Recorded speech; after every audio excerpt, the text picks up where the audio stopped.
Apa sih sebenarnya rahasia di balik One Piece? Apa yang terjadi selama abad kekosongan? Dan juga banyak yang berspekulasi sebenarnya Eiichiro Oda ingin menunjukkan apa di ending One Piece nantinya. Apakah One Piece ini adalah harta? Ataukah One Piece ini berupa senjata yang mampu memusnahkan musuh atau memusnahkan pemerintah? Nah, hingga saat ini belum ada yang tahu sebenarnya One Piece itu apa. Namun teori-teori sudah banyak bertebaran. Aku berspekulasi ada sesuatu yang sebenarnya konsisten dari awal, pertengahan, hingga sekarang berada di akhir cerita One Piece. Dan teori ini semakin lama semakin terang. Aku akan menjelaskan bagaimana teori ini akan mengguncang dunia One Piece.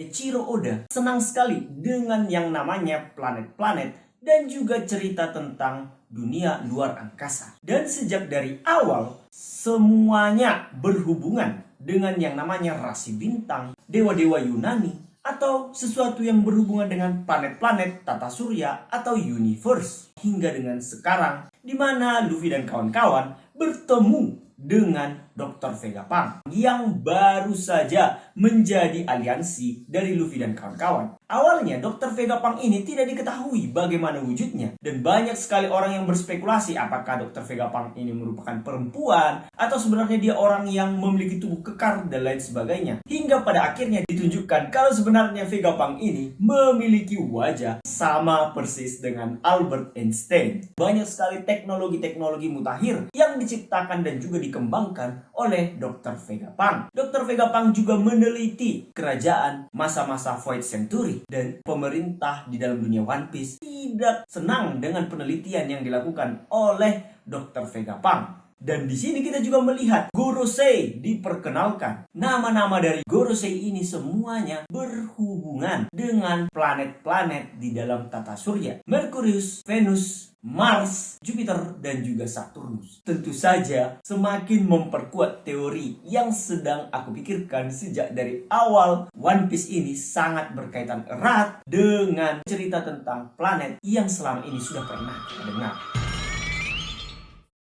Kalau aku memproyeksikan jalan cerita ini, sangat berhubungan dengan yang namanya bumi dan juga matahari. Kita sekarang diperkenalkan dengan yang namanya senjata kuno kan, Pluton, Poseidon, dan juga ada yang disebut dengan Uranus. Nah, tiga-tiga ini sebenarnya adalah nama planet setelah Saturnus. Poseidon ini kan dewa laut, namun itu sebenarnya berhubungan dengan yang namanya Neptunus. Kemudian Uranus sudah jelas dari namanya, dan yang satu lagi adalah Pluton. Nah, kemudian ditambah dengan yang namanya Gorosei, jelas sekali merupakan nama-nama planet selain bumi, yaitu Merkurius, Venus, kemudian Mars, Jupiter, dan juga Saturnus. Sehingga lengkap sekali planet-planet di dalam tata surya tanpa bumi. Nah, kalian sudah mulai nangkap kan apa yang ingin aku informasikan? Bahwa sebenarnya One Piece itu adalah konflik antara bumi dan juga matahari. Cerita apa sih yang mengedepankan konflik antara bumi dan juga matahari? Di dalam sejarah ada perdebatan antara pusat tata surya. Kita juga mengetahui sudah banyak sekali ilmuwan-ilmuwan dieksekusi karena mereka tidak mengakui argumentasi tentang pusat tata surya yang sudah pertama sekali diperkenalkan. Dulu dikenal bumi merupakan pusat tata surya. Artinya planet-planet lain termasuk matahari mengelilingi bumi sebagai pusatnya. Kemudian beberapa ilmuwan mengkoreksi pendapat ini dan menyebutkan bahwa sebenarnya yang menjadi pusat tata surya adalah matahari dan planet-planet mengelilingi matahari sendiri. Aku berspekulasi inilah yang mungkin diangkat oleh Eiichiro Oda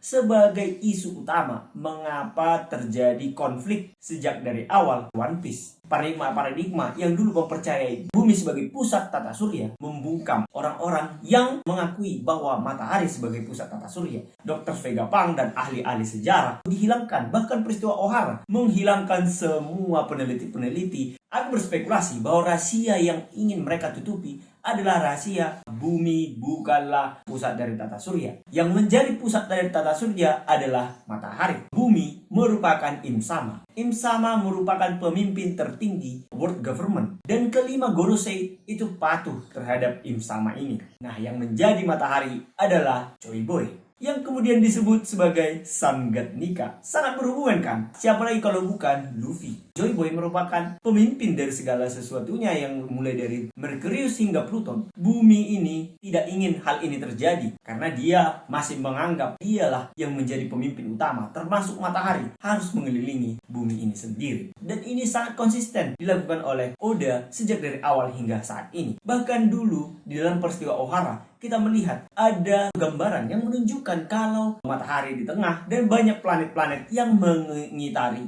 matahari tersebut. Sehingga inti dari teori ini adalah Im Sama, sang bumi, tidak ingin orang-orang mengetahui matahari sebagai pusat dari tata surya, karena selama ini dialah yang menjadi pusat pimpinan. Sehingga besar kemungkinan nantinya Luffy yang merupakan Sangat Nika, yang merupakan matahari, pemimpin utama dari kelima Gorosei, ditambah 3 senjata kuno, Merkurius, Venus, Mars, Jupiter, Saturnus, Uranus, Neptunus, dan juga Pluto. Termasuk bumi juga sebenarnya harus tunduk terhadap Sangat Nika, yaitu Luffy sendiri. Kesimpulannya adalah konflik dari dunia One Piece ini, perbedaan antara paradigma bumi merupakan pusat dari tata surya, dan satu sisi yang lain menyatakan bahwa matahari merupakan pusat dari tata surya. Yang pada saat ini di dunia One Piece diakui bahwa Im Sama yang menjadi bumi merupakan pemimpin tertinggi, di mana kelima Gorosei patuh dan tunduk terhadap Im Sama. Senjata kuno yaitu Poseidon dan juga Uranus dan juga Pluton seharusnya tunduk juga kepada Im Sama. Namun Im Sama berupaya untuk menutup-nutupi segala sesuatunya. Luffy, Sangat Nika atau sang dewa matahari, merupakan pemimpin yang sebenarnya, sehingga Im Sama berupaya untuk menyingkirkan Luffy dan juga menyingkirkan orang-orang yang mengetahui sejarah ini. Aku berspekulasi bahwa One Piece itu merupakan bukti nyata yang tidak dapat disangkal, yang menyatakan bahwa Sangat Nika atau matahari merupakan pemimpin tertinggi atau merupakan pusat dari tata surya, di mana Merkurius, Venus, Bumi, Mars, Jupiter, kemudian Saturnus, Uranus, Neptunus, dan juga Pluto berputar mengelilingi matahari.